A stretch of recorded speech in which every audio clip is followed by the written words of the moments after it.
So I just had this amazing chat with Jimmy Kim from SendLane, and we're about to share that with you. If you are in the SMS email space or digital marketing and retention area, you need to check this out. The guy is changing the game by getting rid of all the things that we hate, and he's actually breaking down all of the ways to use things, even if you don't use it, which I love. This guy is a true mensch. This is going to be amazing. And before we get started, I just want to say, I know you can be literally anywhere on the internet right now, and you've chosen to be here, and for that, I want to say thank you. So go ahead and hit like and subscribe to the channel, ring the bell so you don't miss anything else. And with that being said, let's get to it. All right, with that, yeah, so just talking about email and stuff, and also sort of the idea of one of the things I'm really trying to get behind with this is, I think I mentioned this when we were talking, but just the idea of helping people see more success by simplifying things, using the right tech, using the right tools, seeing less stress. And I think what this really does towards the end is kind of pony straight into what SendLane is doing. And so let's get started with this. You know, I really appreciate you getting a chance to talk with you here.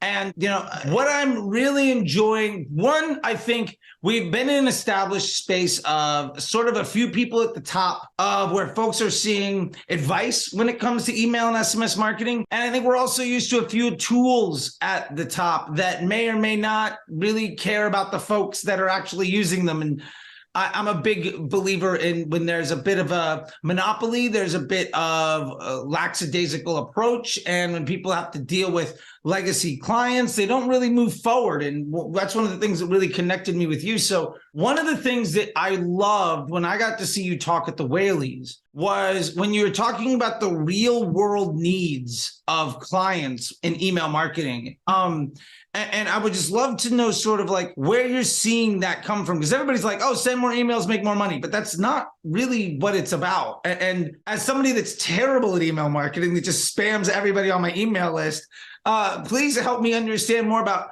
caring about those real world needs, because I need help. Okay. The loaded questions, lots of loaded questions. I love them, Charlie. All right. So look, when it comes to obviously what we do here, and there's a lot of components of what we do as a company and all that stuff, obviously we're attaching in. But I think before I even go into that, I'd like to kind of start and step back a little bit, because I think it's helpful for the audience. Where did like my love of email come from? I think that's where it really gets interesting, right? So my love of email goes all the way back to 2008, right? And in 2008, I discovered something.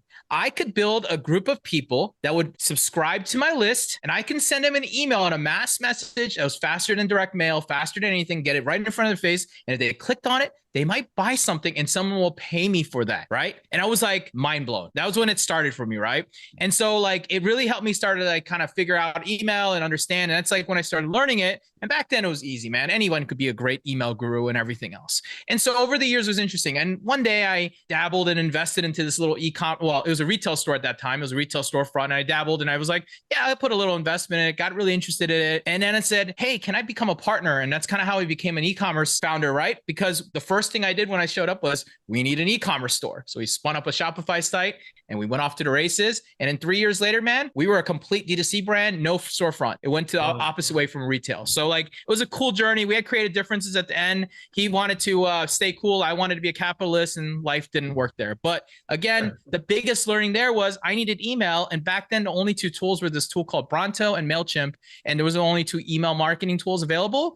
And I thought I could do better, and it was way easy to build it, of course, right? So that's kind of how we started it. And now that kind of goes to the SendLane story, and that's where I kind of come in. Well, what's been interesting is like everything I've done in life and business has always led to email. Email has always been this core of it, and it's given me an interestingly unique passion about it. I've learned everything from what you said, the deliverability, which is that secret engine that no one knows about. Well, I know a little bit more than the average Joe about it. In fact, I have a team of people who've taught me a lot too. In fact, in my team alone, I've got the guy who was one of the 11 people who wrote the Can Spam Act and made DMARC what DMARC is today. Like, fair enough. Yeah, that person probably doesn't like the way I do things. No, probably not. But he's here because he believes in, you know, the fact that we're still what they call pure play ESP. That's what people call us, right? Because we're not sitting on top of a third party like Klaviyo is, for example, right? That's the behemoth in the room, right? And so, you know, that's what makes us interesting. But the love of email comes from me is very simple. I think that email empowers communication and empowers experience.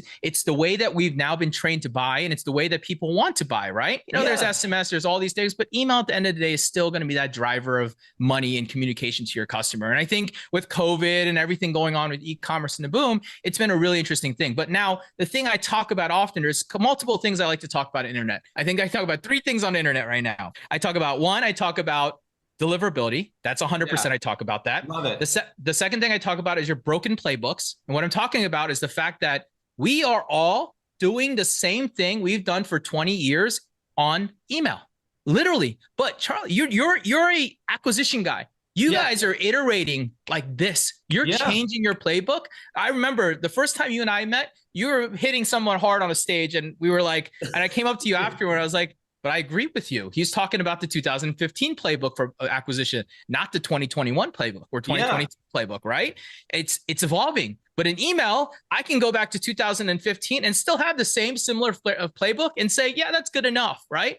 But why do we accept that?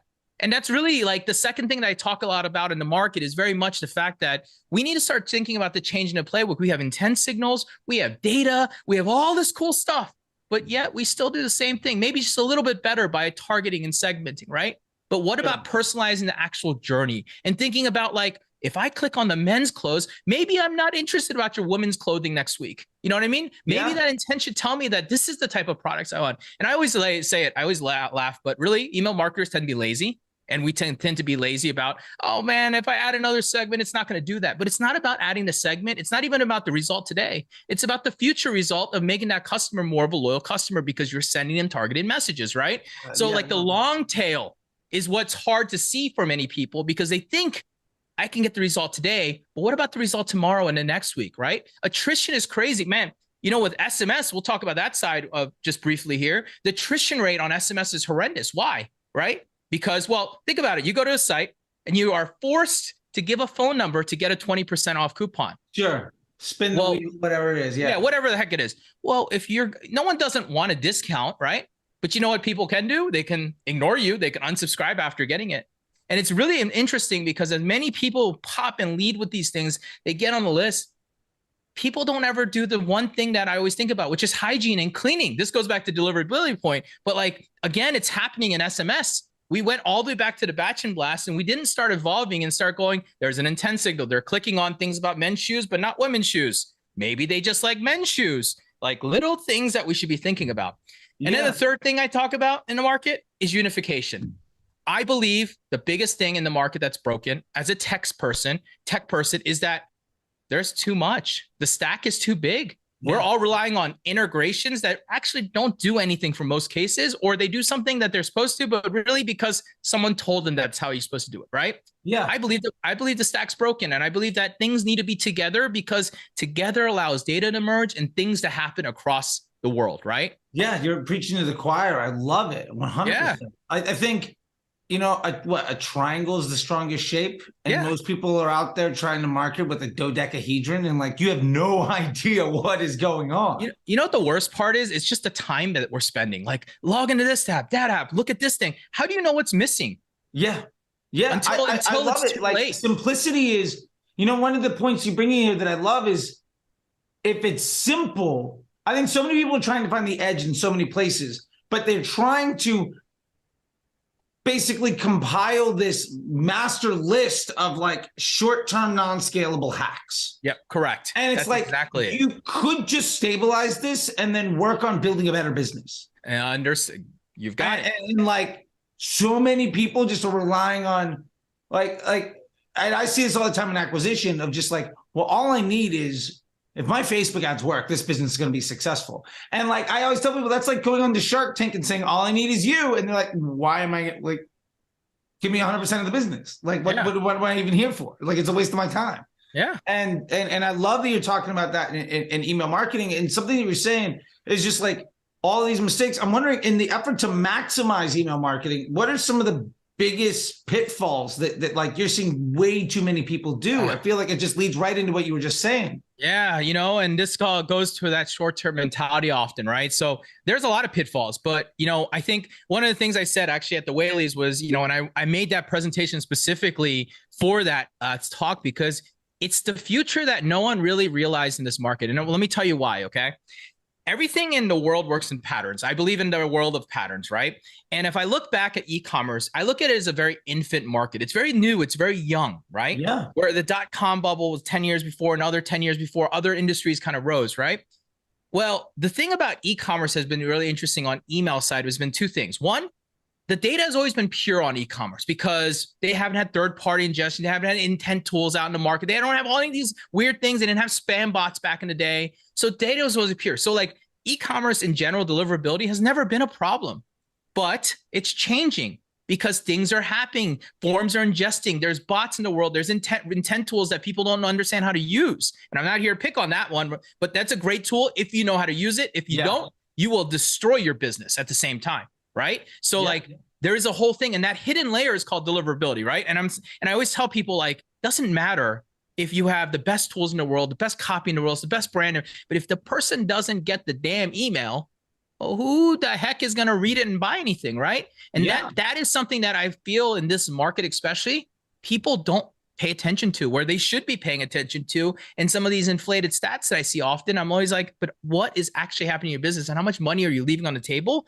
simply by optimizing this little thing that should just be best behaviors that you're doing anyways in the market, which again, go back to the whole adage of I follow the old playbook, I don't want to change it. Right. Yeah. But the reality is if you simplified it, got tight on your segments, did the right things there, had the right flows and working, you are just as optimized if you would have gone versus hacking the thing and trying to attack every dollar and cent in the long run. It really doesn't make that much of a difference. And that's exactly what I'm talking about. It's like we try so much and worry so much of things that really don't make big on the business, where there's so many opportunities out there to do things bigger, right? Yeah. So and I totally agree with you. And to call myself out as somebody, I have this mentality of like, I will send every email to every person. If they block me, I don't care, because like, whatever, they weren't going to buy.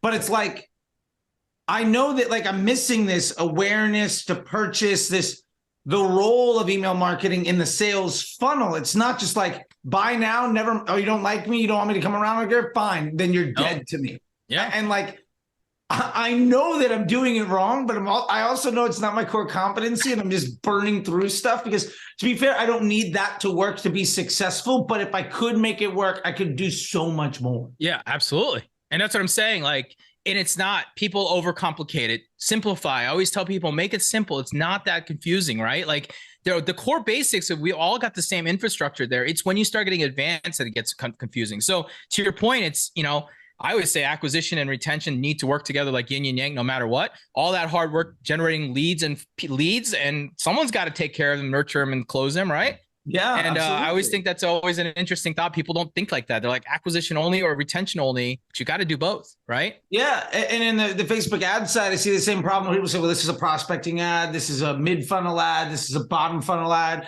And I always tell people, like, you don't know where that person is in your funnel. If every time somebody comes into your store, you treat them as somebody that has no awareness. But what if they just went to 4 other stores exactly like yours today, and they're ready to buy, but you say, okay, I know you're ready to buy, but hold on a second. We're going to go through this whole thing. Like it's like if IKEA made you go through the whole thing to buy, they didn't have little shortcut doors, and that's the way you ran your entire business. Like that doesn't work. Right. No. Like that's, you can't scale a business by disrespecting your customers in that way. And I'm just saying that because I know that I'm guilty of it. And that's what I said too. When you got off the whale, he's like, this is a room full of people where nobody really cares about what you have to say. And you got a good, like half of them to shut up and actually pay attention. And that was amazing. In a room full of Facebook nerds and like alpha bros, to get them to all shut up and be like, oh, wait a minute. Free money? What am I doing wrong? And I mean, that's a massive oversimplification, but just, for the purpose of it, I think that was amazing. And you really made me think about something. And I'm curious what your thoughts are on this. Just like with the idea of being so binary of either this person that get the email address makes a sale or they don't. And some people are in a journey, and I've seen the nurturing and I've seen all that, but it's not. What I'm curious is, one of the big things we face in Facebook marketing and digital marketing in general, and I say that we face it because I don't believe in its existence, is this concept of attribution. Sure. Like what ad gets credit for the sale? I'm of the belief the average customer journey is decades long. Like the reason you bought those shoes isn't because I told you had feet. Like you were already in market, and probably not even the first store you went to today to buy those shoes, or like you're a reoccurring customer. So with that being said, how do we like understand if the email marketing audience is converting or if you're just another piece in the puzzle? How do we work on that incrementality, or what is the way you're thinking about it if we're not saying it made a sale or it didn't? So, what's interesting, that's a really good debate question. And, one of the things that I always say is like, part of the vision for me is to get there and solve that answer by unifying the stack and having the entire life cycle end to end, right? And then I can at least tell you how that attribution happened. Today, I always look at it very simple. Look, unless it's a click that occurs and someone clicks on your email or clicks on your SMS, you shouldn't get attribution. And it shouldn't be a very long window because, well, I always defer back to the human and say, when you click on email, how long does it take for you to look at the email to make the purchase? Usually it's right there or never, right? Yeah. Yeah. But why do we think that 30 days later, if they make a purchase, was because of your emails? I would say that you brought brand awareness, maybe that, but most likely it was probably the ad that deserves the credit. Yeah, I know that I get this is a shirt from Dandy Del Mar. Shout out to them. Whenever I get an email from them, I open it, even if I'm not going to buy. But like, I'm just always excited by like what's going to happen. Wicked Clothes is really good with that too. Last Crumb, I blocked them on this SMS because they need help. I love the product, but like they just annoyed the hell out of me. But like there was this part where I was excited about the email, even though I didn't want to buy, but there was something there where it was brand awareness. It was keeping it top of mind. It kept me excited about the brand. Correct. In a place where I might not have otherwise. Yeah, that's absolutely like, and your question originally was really around like, personalized journeys and getting really drawn. I think that it goes like this, right? You've got to use data no matter what. Like the world runs on data, and we've all got to be honest with ourselves and say like, you have to be like, if someone buys men's shoes, you have to assume that they are a man and they like men's shoes, right? Yes, I understand there's a gift. Yes, I understand all the arbitraries, but you got to take from the masses. I always tell people, focus on the 80%. Don't focus on the 20% edge cases. Focus on what the 80% are going to do and guide them along. They're telling you, and this is where the difference happens. Like you just said, taking them down the funnel. No, take them down the funnel, but then guide them down what they've told you they want to learn more about. It's what you guys do, right? They land on a certain page, you retarget them with a very specific ad, right? It's the same thing. If they're clicking on men's shoes, they should be landing on more things about men's shoes and getting ads and emails and SMS on men's shoes because they just told you that's what they want. Stop sending them kids' shoes and women's shoes. They don't care. It's all the other things. I get it all. Like, especially if brands have like unisex products. Like there's a bag company, good friends of mine, know them. To be fair, they're doing 9 figures. They're leather. Men's isn't really their primary thing. But I mean, I get shoes from them, although I get shoes from them, I'll put it that way. But I get constant emails about just like the women's bags. And I'm like, I've never bought a women's bag from you. Yeah. I've only ever gotten men's shoes of these specific sizes. Why am I seeing all of this? And I think that, what you're kind of getting around with this, and I love it, is sort of making that. Let me ask you this. Do you feel, I feel like you're talking about sort of almost revolutionizing the email marketing to create a memorable customer experience rather than driving the sale. Correct, my friend. That is exactly what I'm saying. And I believe that it could help speed the sales cycle up to the repeat purchase because you're making it memorable and top of mind so that if I'm walking down the street and someone says, what kind of shoes should I buy? I'm going to think about your brand every time and use it for my word of mouth too, because you're the one brand that seems to care about what I care about. And that's really all it is, man. You think about yourself. I always say, put yourself in retail, man. You walk around the store. You don't walk around the women's section. You walk around the men's section every time you walk in and you look around, right? Yeah. And then they ask you if you want help on the men's section. The ladies section doesn't come over and ask you for help, right? Yeah. You got to figure out how to do it digitally, and you just can't do it without data. So you use data to help prop it up, but then you use behavior to actually drive that effect, right? So like that's the idea really behind is like, the way the playbook's done, everybody's doing it. It's nobody's feeling special anymore. It's no longer special. Before, a welcome email was kind of special because it was welcome and you're like, oh, they know I bought something. But now it's like expected, right? Yeah. I expect a 10-day drip on something. Like that's what I'm saying. So if you get that, then what are you going to do? You're going to expect it, right? I mean, it's the same thing I tell people, like, stop sending coupons when they first buy. That's the craziest thing you can do. How about you just send instructions? Or UGC on why the product's so good or what they bought is so cool. God, it would be so much nicer. Actually, I had a company, it's like a spray paint company that we bought some card thing for, and they sent me instructions on the first email. And it was, dude, I loved it. I was like, oh, that's how you use it. Got me even more excited about the product coming. I love that. Yeah. Yeah. Because now tweet about that. it's getting you excited, and it's that memorable experience you're talking about. I think, and then now I'm going to talk about it. If someone says, where should I buy? I'm going to be like these guys because they have good instructions. Yeah, absolutely. Like, there's a saying in professional sports. I was talking to you about how I'm in this like dynasty fantasy football. Yeah. I love this idea. This dynasty. Yeah. Dynasty is fun, man. I now like can't even get myself, like I do one like normal league a year, but like the dynasty, I'm like, I think I've got 30 some odd trades pending, but I gotta go bother these guys to do it. Anyway, the point with that is like, I think that, when I'm looking at these customer journeys, and I'm looking at the email marketing, and I'm understanding what is going on, especially even with this group and with other guys, like I'm noticing this. I'm seeing just basically two paths forward, right? That I'm seeing with a lot of this is either folks are saying that the future of emails, that it's sort of this depreciating asset because people are less and less concerned with it. Yep. And then I see folks that are absolutely crushing. And I'm wondering, like, because it's a mature market now, like, and I always say, email reached maturity, then Google search reached maturity, then Facebook ads reached maturity. And by maturity, I'm saying it's on the same level as television and radio and billboards and all of that stuff.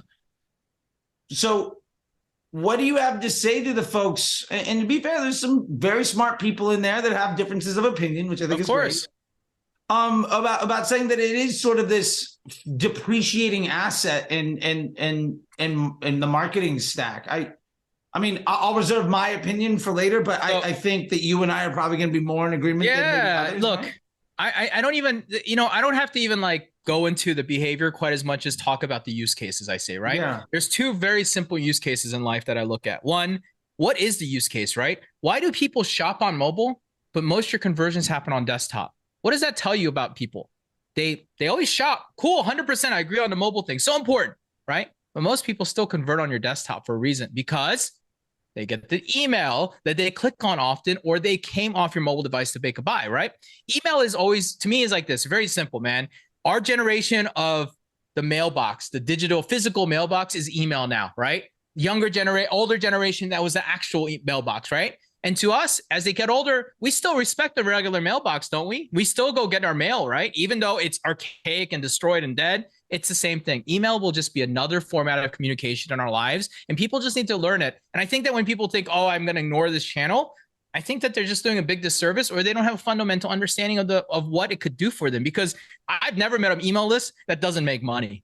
Like, come on, if it's a real email list and it's one of yours and that people bought or opted in, dude, you just set up the dumbest things, like, the simplest things in the world, and they will make money off of it, right? Yeah. I mean, I am terrible at copywriting. I'm a really bad creative strategist. Like that's not what I'm good at all. But, and I ignored my list for about a year and a half. And I just was like, one day, just like, screw it. I know I got to do this, and I'm doing it poorly, but at least I've got to do it. And playing the game, even though I was doing it at what I would consider C- grade level. Yeah. Yeah, I went from like 3% of people blocked me to like maybe 1 out of 6. But like, there are other folks that are coming in. Like, I do see that, like, oh, this person has been around paying attention and doing things for like a year and a half. And then all of a sudden they hit this thing. And I feel like one of the things that as digital marketers, we have to remember, and as business owners and founders and entrepreneurs, we have to remember is nobody cares, right? Like, one of the things I ask people all the time, I see so many people making the mistake of trying to promote all of their products with their Facebook ads. And then they're like, well, the things aren't stable. I'm like, well, it's a machine learning algorithm, and you're teaching it to do 50 things, and you're teaching it very terribly. Yep. Right? Like, it's a machine learning algorithm. What are you teaching it? You're teaching it to do very bad work. Yep. So don't be upset when your employees have no idea what to do. Yep.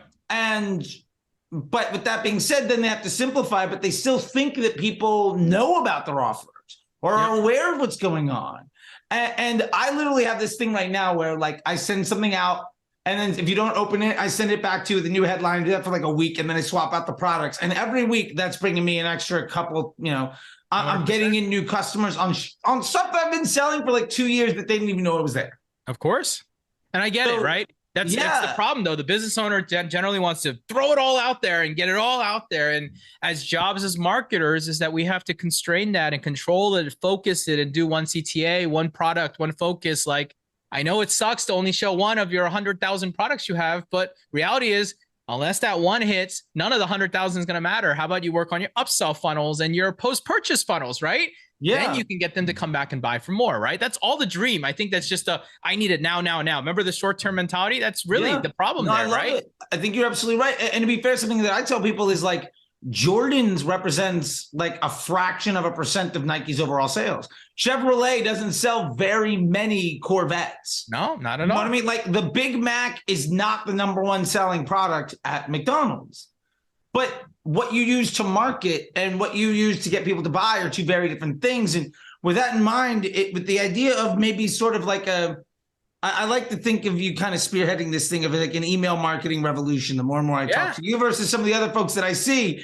And I don't believe it should be led. I know that I'm leading it as a software guy and all that good stuff, but like, I don't believe it should be led by me. I hope someone will start carrying this forward and realizing the revolution of like, it's time to change, guys. And there's a whole SMS channel. There's all these other data points that are coming in from everywhere in the world. Let's use it to be smarter about it and just drive better stuff for people, like as humans.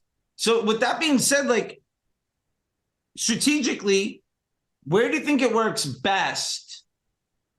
And where do you need it versus maybe potentially not? Like if I wanted to say the 80-20 rule, and I'm a big believer in you can't move mountains if you're worried about the pebbles. We were just talking about there. That's the way that I like to phrase that.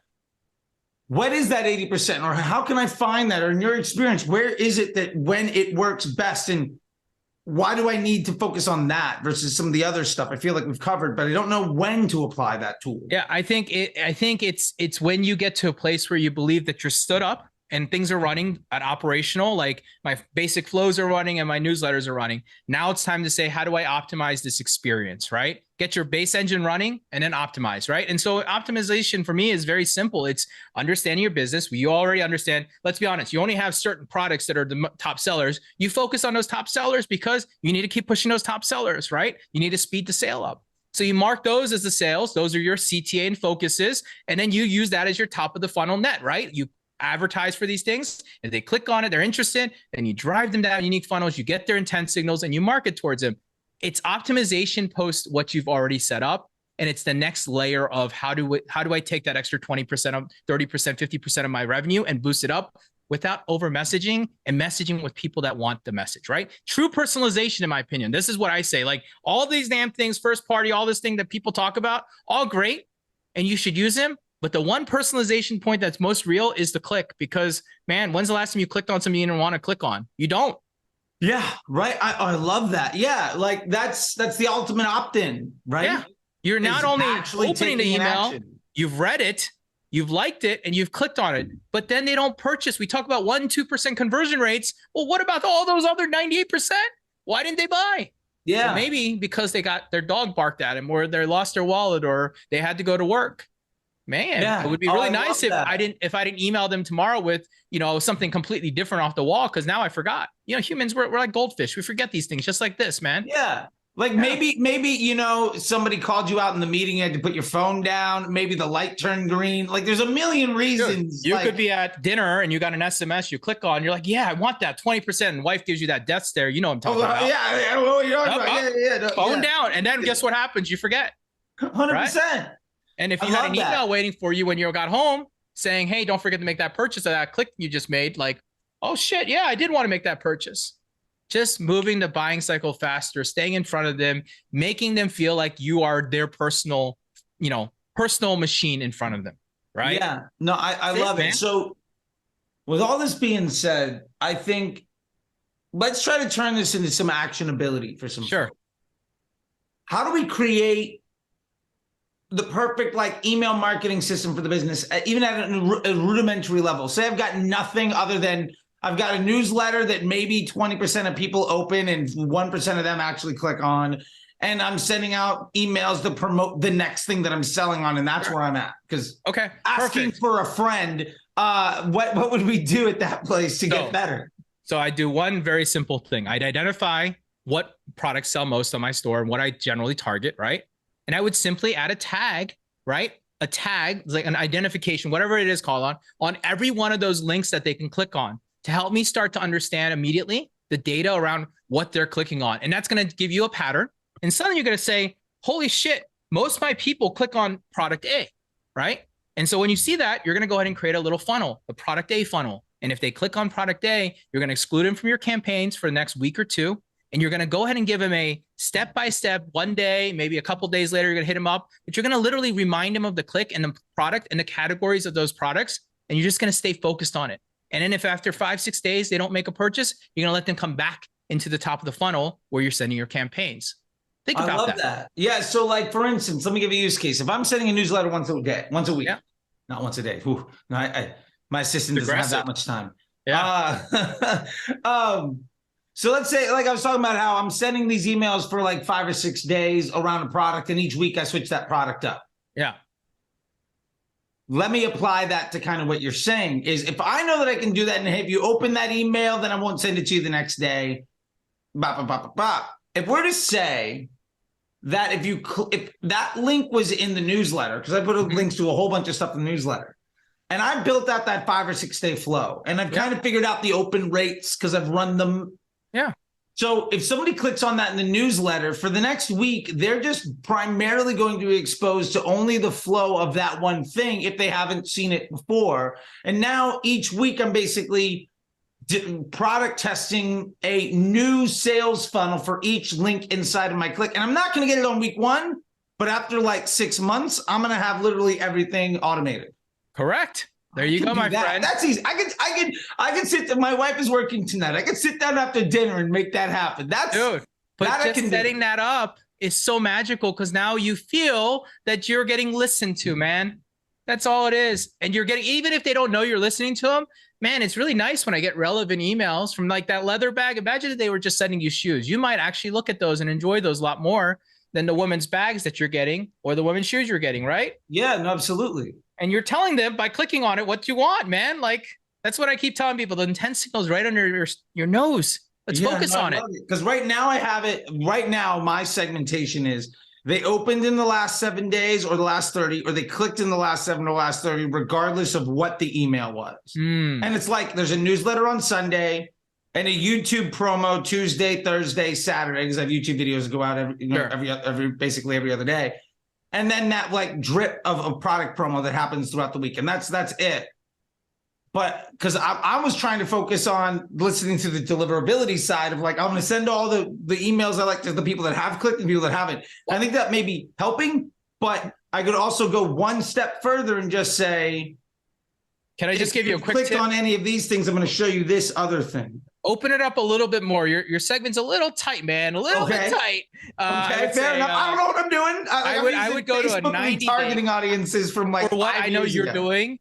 For what I know you're doing in the newsletter and the frequency, I would go wide on the click. I'd go 90-day click. Ooh, and I'd probably go at least 30 to 60 day opens, maybe probably 60 day opens. With info newsletters, what I've noticed a lot more times when they're newsletter type based, people don't always read them because they're reading them at times. So you've got to give them more time, and it's not going to hurt you there. So I would actually open that segment up a little bit, give them a little breathing room, because if you're sending that much, they're going to ignore a couple of them unless that subject line is a banger. So and that's where it comes down to. I'm the one writing it.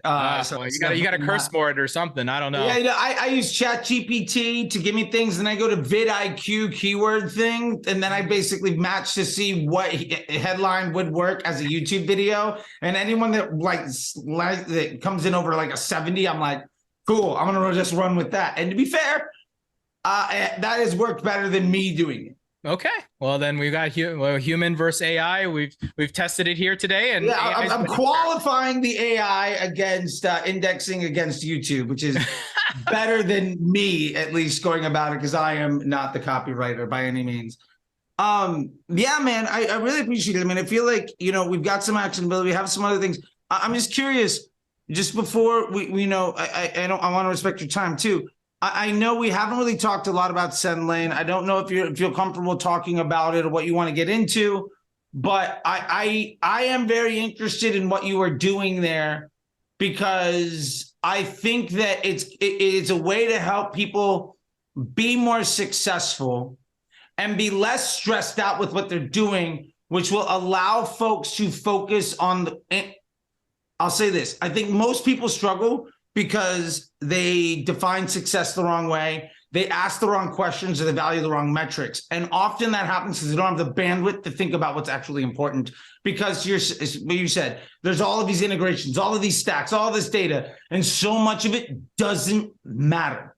Correct. Yeah. And I love the idea that you've kind of taken to this, this thing that has been standing sort of stagnant for a while, and applying it to that, because the upside is so massive. And absolutely.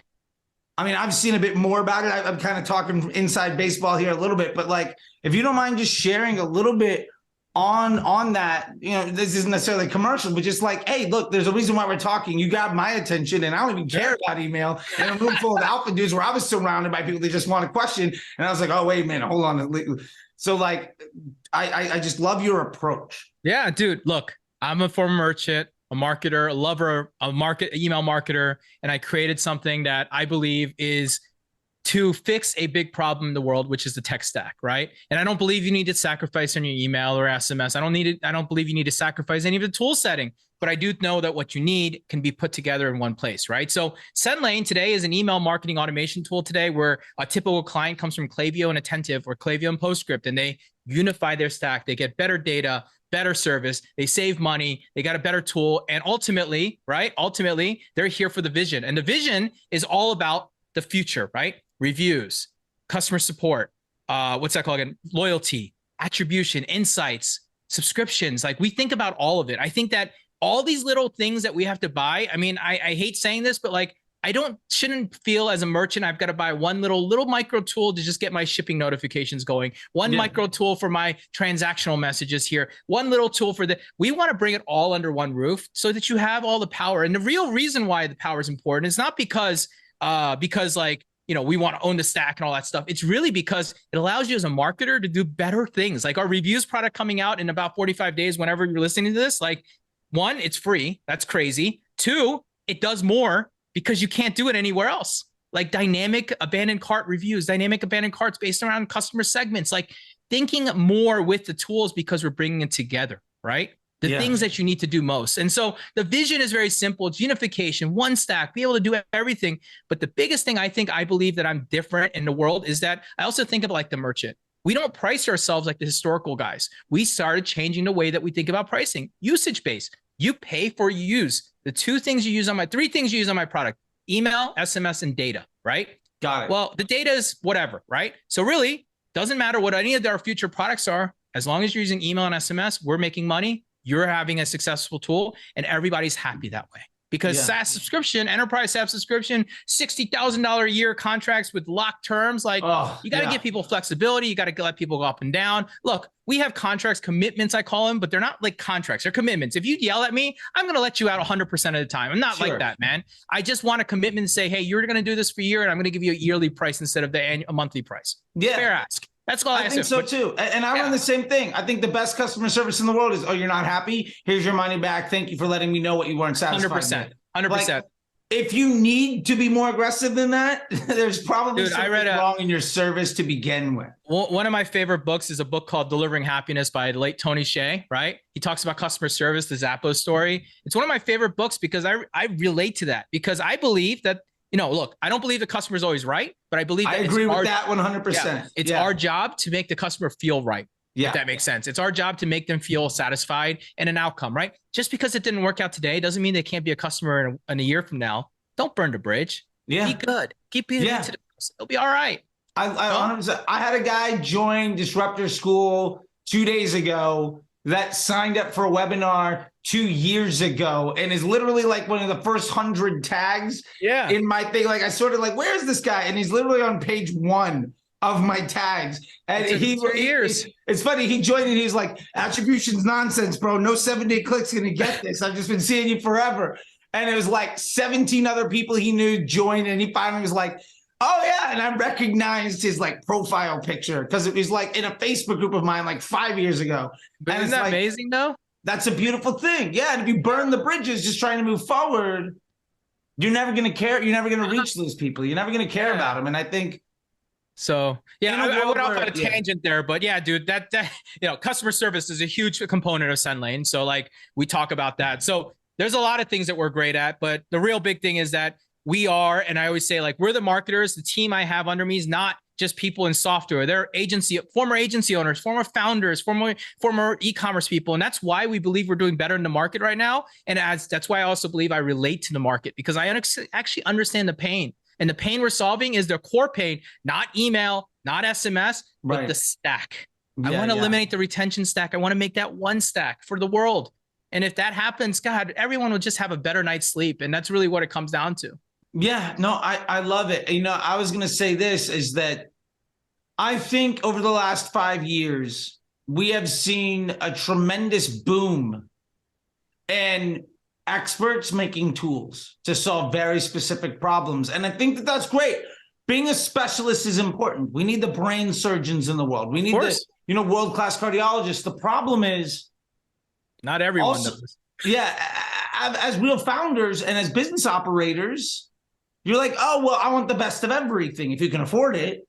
And you end up just building up all of this waste in time and in contracts and money and complication with like, you end up making this Rube Goldberg device when you needed like 3 things. You know what I always say, man? I say that everyone looks up to like Walmart and Target and Amazon and go, I need to do what they're doing. No, you really don't. It's not going to move the needle the same way. Like they already beat you. You can't. They're optimizing. They're at the level where they've got their shit figured out and they're just optimizing. That's why they're doing some of the stuff they're doing. I get it. You, Joe Schmo, want to do this as well. And I'm not being rude to people, but like, do you really need to do it? Or is it because you think that because they're doing it? And that's 100% like how the market learns. It's pretty interesting. Like the enterprise learns, teaches down and comes down the line. But like a lot of that doesn't always translate. It doesn't translate always black and white. And that's what I say, like, it doesn't. And like, yeah, you're right. If you want a specialized tool, there's still plenty of specialized tools in the market, and that's what you should go for. But my mission is my everyday common Joe marketer, the 80% in the marketer world is probably going to be just fine with my tool. Yeah. And could you be leaving money? Probably, maybe, but I don't know, because you would have had to spend extra money on a specialized person to actually use the tool that you paid a lot of money for, that you might get a little bit more results. Yeah, and if you had something simple that just worked in a way that you could rely on, in like the world of the scientific method, if email becomes a constant, you can work on the variable, right? 100%. That's like, what I'm saying. I just see so many people worrying about all the little things. It's funny, my assistant was telling me this, and she was saying, her name is Jasmine, she's amazing. And she was saying that, there's a lot of people I know that are penny pinchers. Yep. And it's not to say anything negative or positive. It's just the people that worry about every little penny often have far fewer pennies as a result of that behavior. And I thought that was like just really interesting to hear, because I see in this case, like we're talking about, so many people are so worried about getting every little incremental edge that they don't realize, like, if I could just do one thing well. Yeah. Like I see it in the Facebook ad side. So many folks are like, well, I'm working and I need to do more testing so I can keep moving. And my point to them is like, if you could spend 10% more to acquire that customer, you're making a profit, why not just spend more? Like so many times the easiest optimization somebody can be making is literally not touching anything and letting the machine get smarter and throwing a few and amplifying the volume.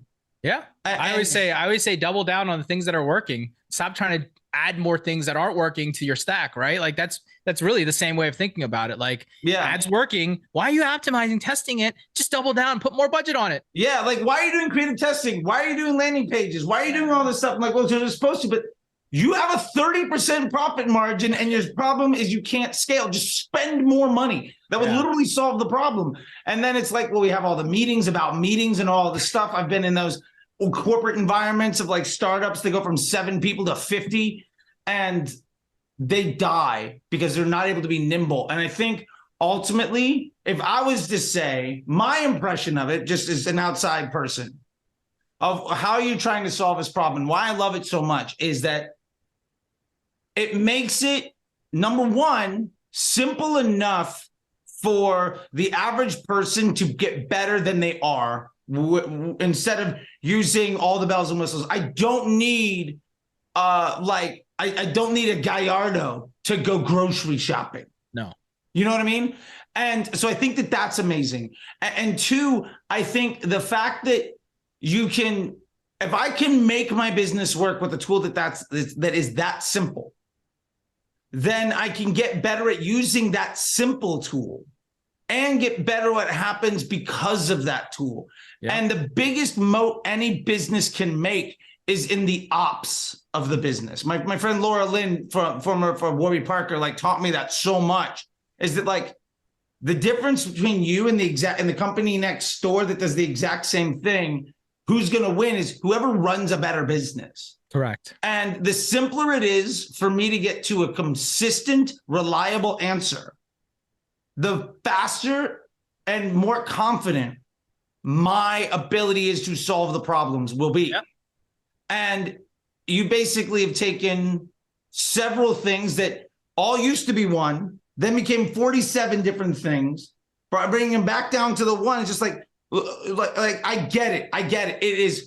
It is, you know, you're not going to every single store for every single merchant thing on all this stuff, but like we're getting it done. Yep. I don't need 17 specialized tools to get one job taken care of. You got it. And you don't need specialized people to do your tools either. That's the second thing. Like, God, the whole thing about having to hire special people, right? Like Salesforce people just to run your stack, right? Like, geez, how did that happen, man? Like, why couldn't we just simplify? We're smart humans here. Why did we let this happen? Yeah. And so anyway, I love it. I want to value your time too. I don't want to take you forever, but just like, I dig what you're doing, man. And I really appreciate it. And I think also for just what it's worth, there are some folks in here that I think you have a good head on your shoulders about what you're trying to do and where you're coming from. And I like to see that because sadly we exist in a space where there are so many used car salesmen that do the rain dance 24 hours a day. Yeah. That are willing to sell you a jalopy and take credit for when it starts to rain. Yep. That you could literally just be a human being with content of character, and you're going to actually create enough of a market for yourself that you don't need to do more and create good. And so that's my impression, for whatever it's worth, of what you're doing, because that's exactly what I like to do, because that's who I like to work with. That's who I am. And there's so many people in business and world to build together. Like, you don't have to own it all. You just need to be good at the place you want and be related to the people you want to relate to. And that is what builds a good business. Because look, dude, life's short, man.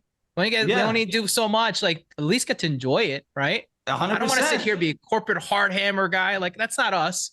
I'm not that good. In fact, I will tell a customer who's a jerk to me that we're not going to service them. And we fire people all the time, and not all the time. I take it back. But we fire people in the past. Right? Like, when you need to, you have the and it's not even like we haven't even gotten to the first date often when this happens. There's just like the first meeting. You're like, yeah, you just know this guy's just gonna, or guy or girl is just gonna be a pain in our butt. And we basically tell the customer, we don't have time for pain in the butts here today. We've got a lot of great customers to service and great human beings. And that's who you should be if you want to work here. So even in our company culture is to be kind to each other, because we have no time in our lives to be mean. And that translates to the company too. And so to your point, I'm here to meet with the authentic, to meet with the people. And I believe that there's enough of a market in the people that I don't have to worry about the rest of it. And that will come naturally.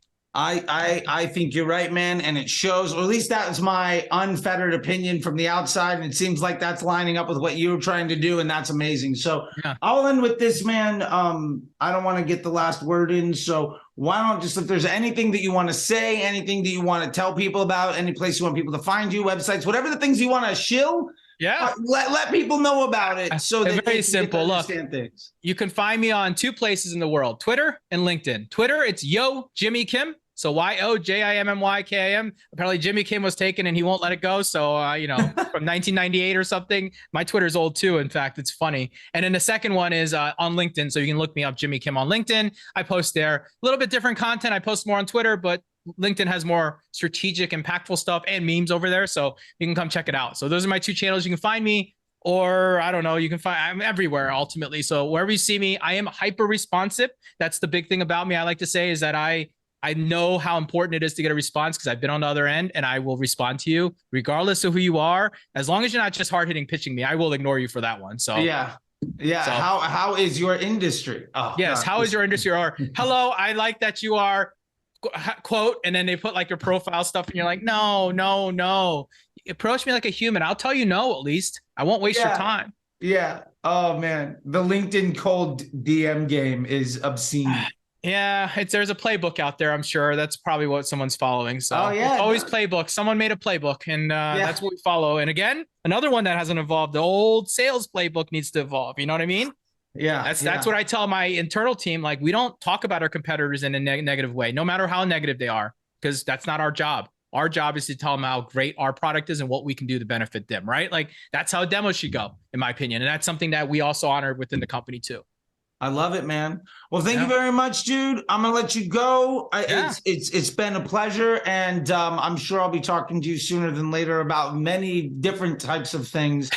And yeah, dude, I just really appreciate it. It's nice to meet good people in the space that are doing good things, and I hope other folks get to learn something from this, because I had fun. At the end of the day, I had a good time. And I appreciate it, man. Yeah, me too, man. Thanks for reaching out and inviting me to this, man. Hopefully we'll do it again. And dude, I'll see you at the next industry thing, I'm sure. So I'm sure I'm gonna be. Yeah, I think. Yeah, I gotta. I'm sure time to do these things. Yeah, I'm sure we'll see each other soon. So GeekX probably, I'm guessing. Yeah, I think so. That's probably so. In a month, I'll see you then. I'll see you then. All right, buddy. I'll talk to you soon. See you. All right. Bye. See you, buddy.